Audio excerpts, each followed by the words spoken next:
Have the single men in Houston claim to be astronauts. I don't know why. I don't know why that's...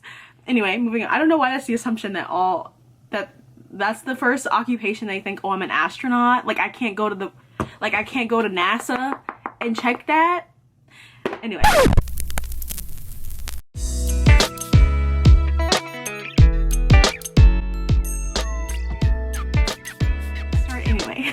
Hello everyone and welcome to Club Lib. It's Dom here and I'm super excited to tell you about some of my 2024 anticipated reads. 2023 was a great year, but 2024, they're coming with the heat in some of these selections. I'm really excited to talk about some books that are like adult romance, some are YA romance, some are fantasy, and some are nonfiction. So let's dive in as I tell you about some of these books so you can add them to your TBR. Here we go. All right. Number 1 is The Kiss Countdown by Etta Easton. Now this is a romance and the publishing date is in April 9th, 2024. So we have a little bit of ways to wait for this, but basically I'm going to read you the little synopsis real quick. Here we go. Risk-averse event planner Marie Price is jobless, newly single, and about to lose her apartment.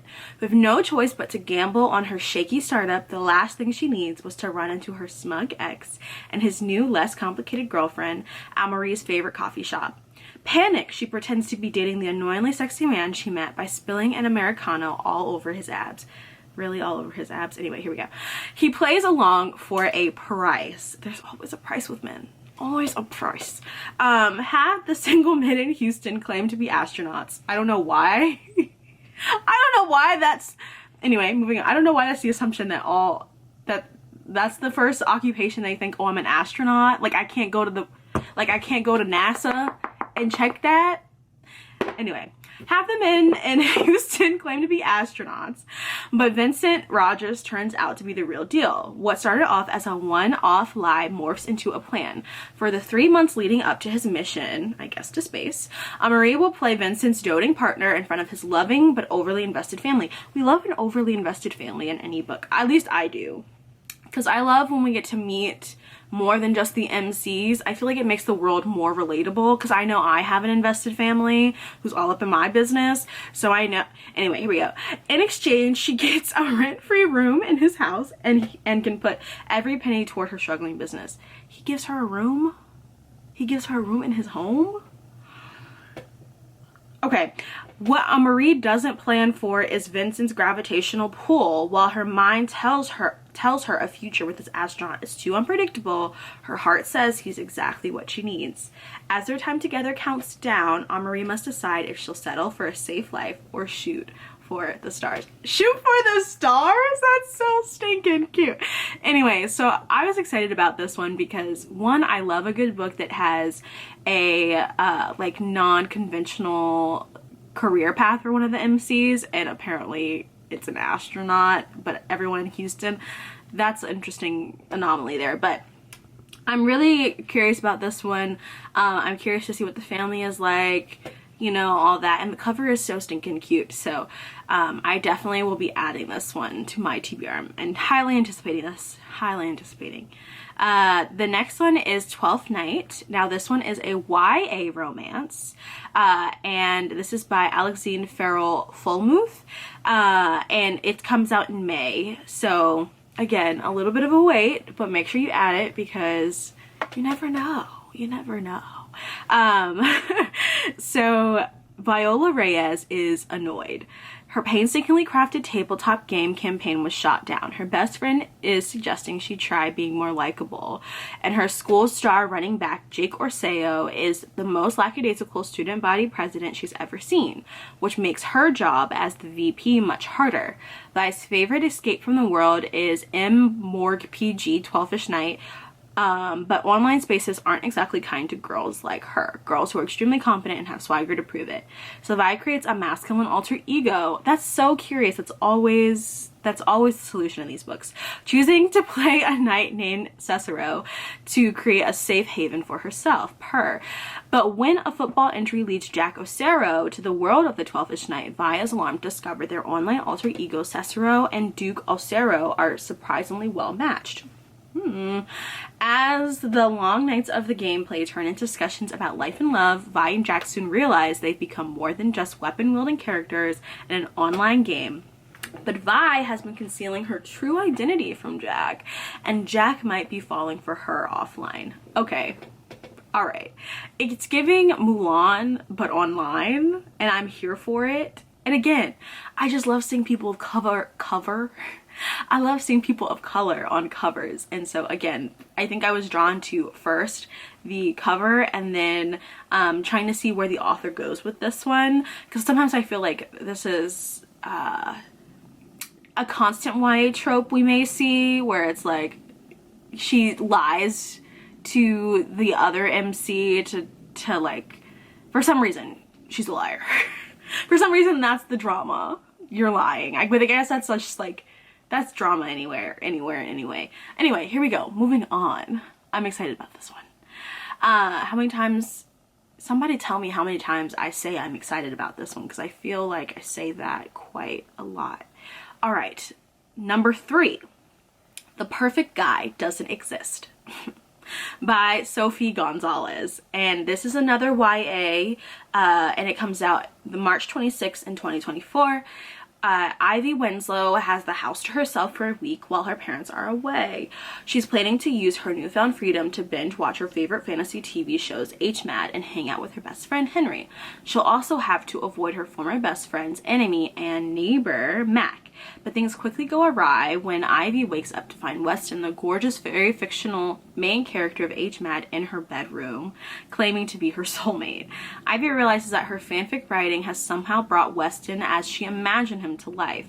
But it turns out that the tropes she swoons over in her stories are slightly less romantic in reality, and her not-so-fictional crush is causing some real-world problems, as one would. To figure out why Weston is here and what to do with him, Ivy decides to team up with Henry and, against her better judgment, Mac.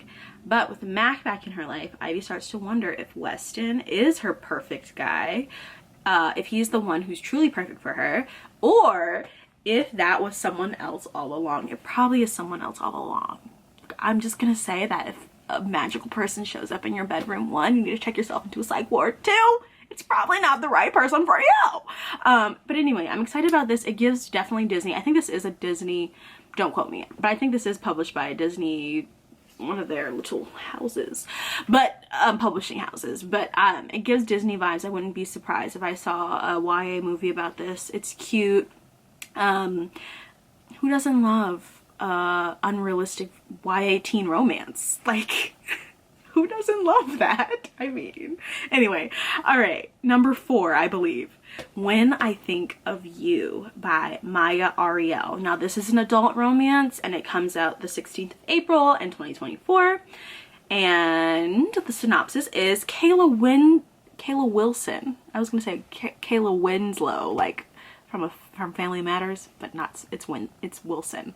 Okay, that word really beat me up and spit me out. Kayla Winston has paid her dues, but all the years behind the reception desk at a flashy film studio have only pushed her movie-making dreams further out of reach. That is until a surprise reunion presents an opportunity that can make her career or break her heart a second time. It has been 7 years since Kayla's whirlwind college romance with Danny Prescott went up in flames. While her passions have stalled, her career is taking off. So when the hotshot director reappears to offer her a job on his next production, it's a shock to the system. Working with Danny may recapture the intensity of their film, School Days, but trusting him again won't come as easy. As the pair allows themselves the openness and vulnerability to entrust their deepest truths to each other, the possibility of a true connection draws ever closer. But when Hollywood politics and scandal threaten to sink the production and her career, Kayla may have to risk everything to do what's right, even if it means letting go of the second chance love of a lifetime. Who doesn't love a second chance love story? I mean, what? Like, I feel like this synopsis just hooked me, because I love a good MC who's trying to find her way in the world. Maybe because I'm like in my I'm in my 20s, and so I'm trying to find my way in the world. And so reading about someone else who's trying to find their way in the world and also finds love at happenstance is just a good read, a good read.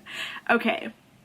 Number 5 is The Bookshop Sisterhood by Michelle Lindo-Rice. This is a women's fiction book, and it's coming out July 30th, 2024. Now, immediately, I'm going to tell you, when I looked at this cover, when I read the synopsis for myself, it gives not cottagecore, but like it gives like women empowerment, warm fuzzy feelings book.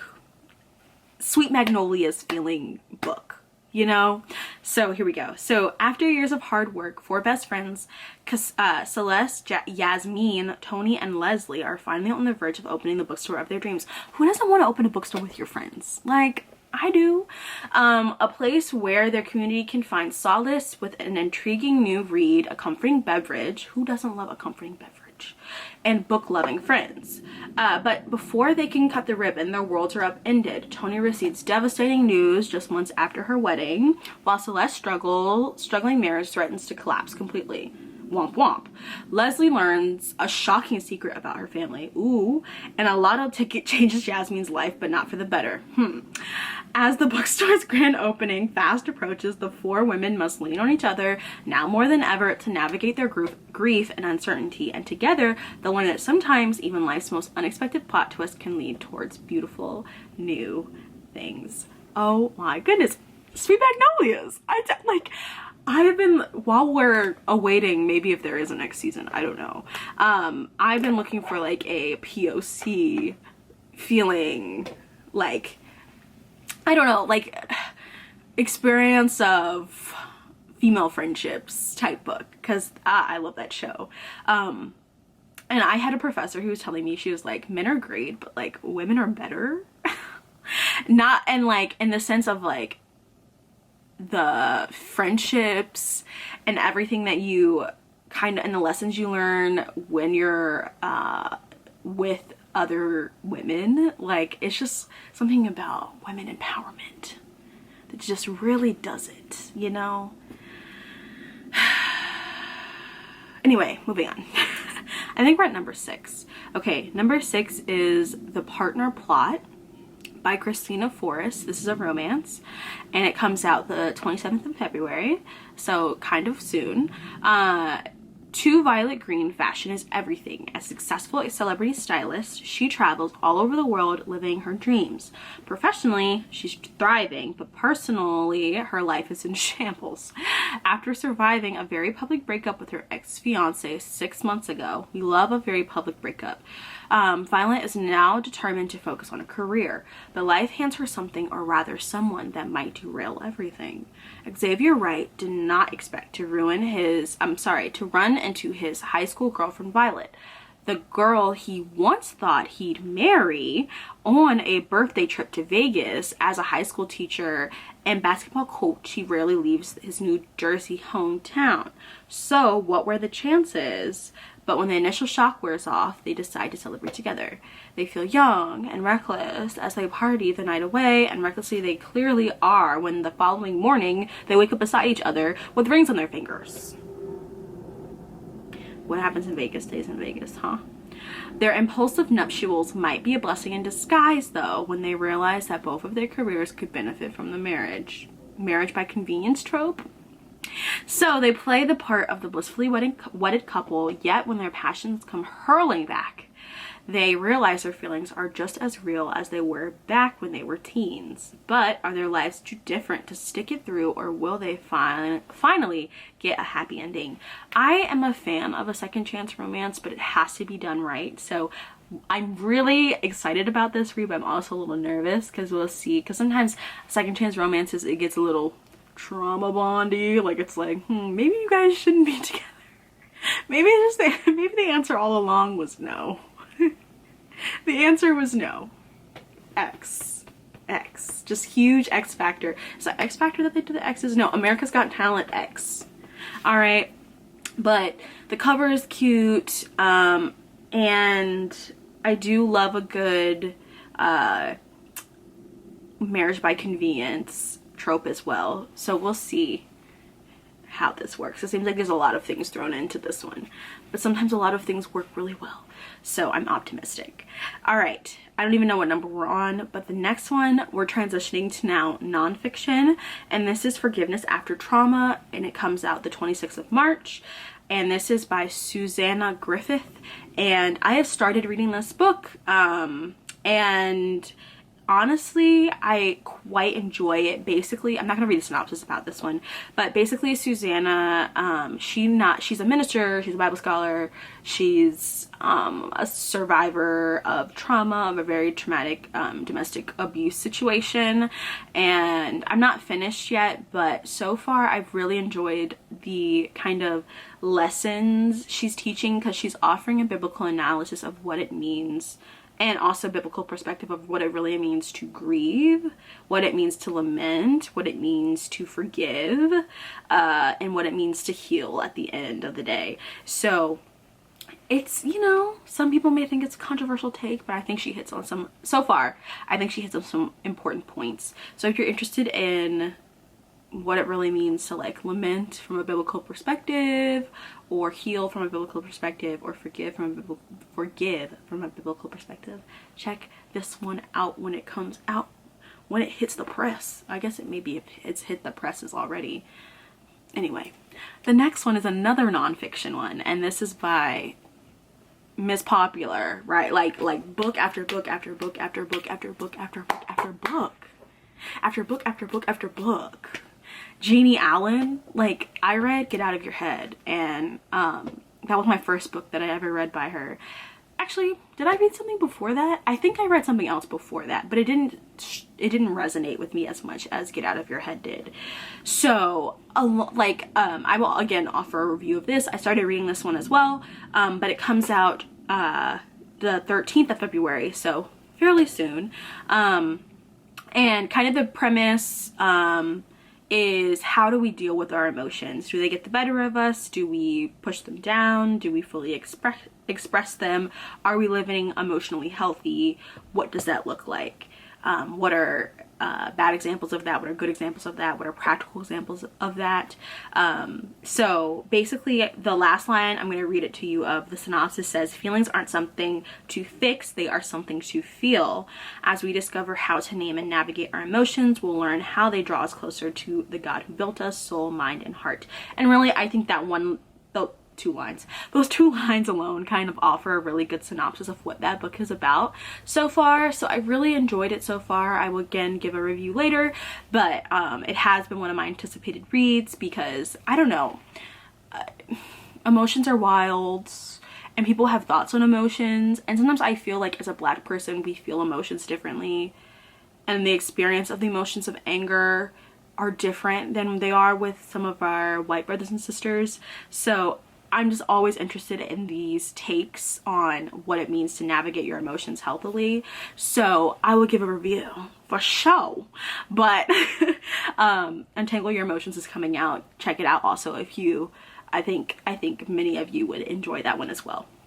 All right, moving on. I have no idea what number we are on, but now we're moving to the fantasy section of the program, and it is Lore of the Wild, and this comes out the 27th of February. Now, when I saw this book, mainly the thing that drew me in was the cover, and this is by Analeigh Sbrana, I believe that's how you say her name. And so, in a land ruled by ruthless fae, 1 year ago, Lore Amalu village was trapped in a forested prison. Lore knows that any escaped attempt is futile. Her scars are a testament of her past failures.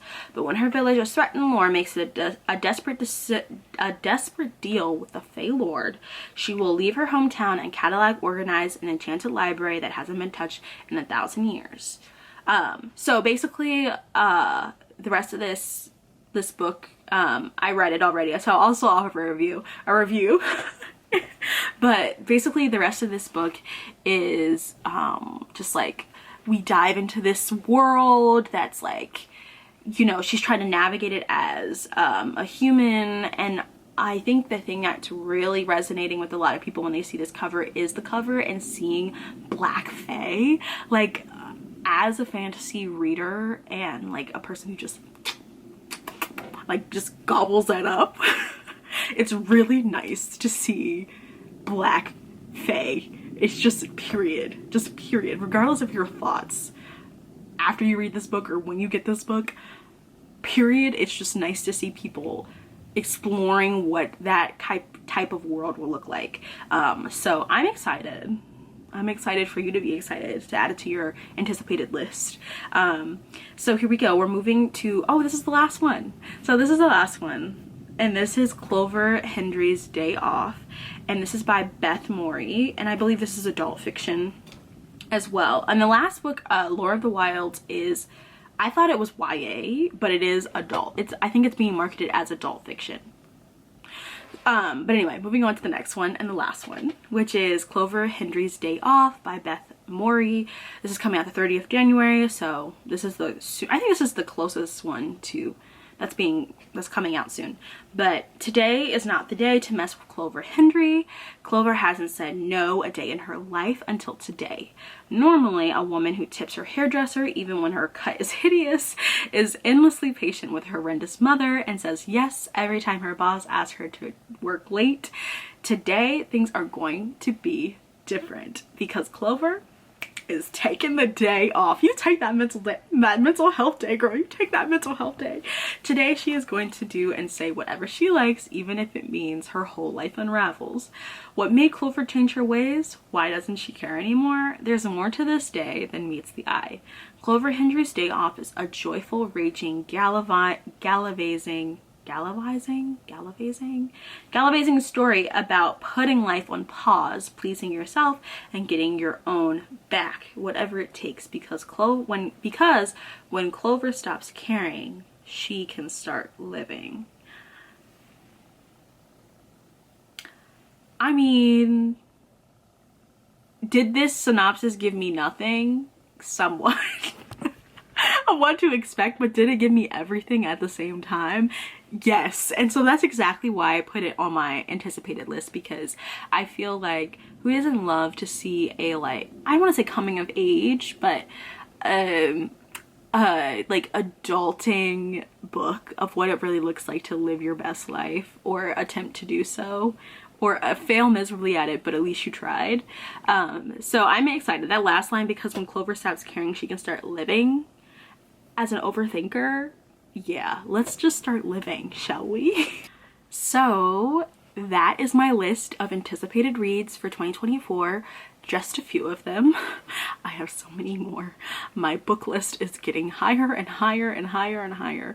But I'm really excited about these options. Have you guys added any of these already to your anticipated list? Are there a few that you're like, girl, you need to check these out and add them? But thank you so much for watching. Make sure you like, comment, and subscribe. I love to hear from you guys. Stay bookish, stay Black, and stay blessed. I don't know why that was a question. Stay bookish, stay Black, and stay blessed. And I'll see you next time. Bye.